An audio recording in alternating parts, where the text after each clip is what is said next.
بسم اللہ الرحمن الرحیم۔ اللہم صلی علی محمد وعلی آل محمد صلی اللہ علیہ وآلہ وسلم۔ السلام علیکم جی۔ تو ناظرین، امید ہے آپ لوگ بالکل ٹھیک ٹھاک ہوں گے اور ایمان اور صحت کی بہترین حالت میں ہوں گے۔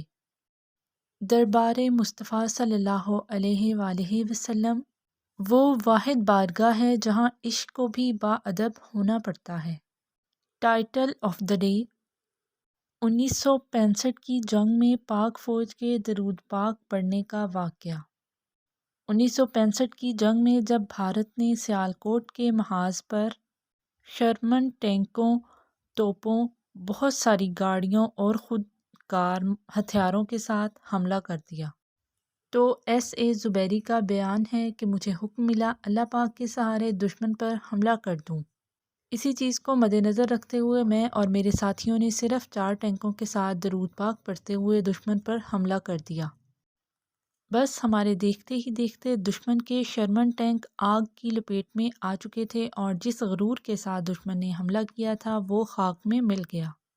ایک مرتبہ محبت سے درود پاک پڑھ لیجیے صلی اللہ علی حبیبہ محمد وآلہ وسلم۔ حضرت واصف علی واصف اپنی کتاب حرف حرف حقیقت میں بیان فرماتے ہیں کہ کیا ایک انسان سب انسانوں کے لیے اور سب جہانوں کے لیے رحمت یا باعث رحمت ہو سکتا ہے؟ اور اگر ایک انسان سب انسانوں کے لیے، سب جہانوں کے لیے، پوری کائنات کے لیے، ماضی، حال، مستقبل کے لیے، ظاہر و باطن کی کائنات کے لیے رسول رحمت ہے تو وہ ایک انسان کیا انسان ہوگا؟ اب ایسے انسان کے بارے میں کچھ سوچنے کہنے کے بجائے اس پر درود و سلام بھیجا جائے۔ سبحان اللہ۔ بعض اوقات آج کا وظیفہ آپ کی اپنی قبر کے اندر چراغ بن جائے گا، لیکن یہ پتہ نہیں چلے گا کہ یہ کیا ہے۔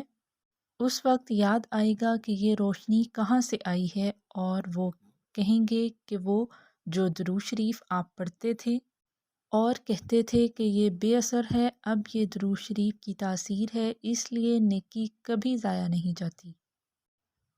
حضرت خواجہ ضیاء اللہ نقشبندی رحمۃ اللہ علیہ فرماتے ہیں کہ سب سے بڑھ کر سعادت اور بہترین عبادت نبی کریم رؤوف الرحیم صلی اللہ علیہ وآلہ وسلم پر درود پاک پڑھنا ہے، اس لیے کہ درود پاک کی کثرت سے سرکار دو عالم صلی اللہ علیہ وآلہ وسلم کی محبت غالب آ جاتی ہے، جو کہ تمام سعادتوں کی سردار ہے، اور اس کے ذریعے سے آدمی اللہ تعالیٰ کی مقدس درگاہ میں قبولیت حاصل کر لیتا ہے۔ سبحان اللہ۔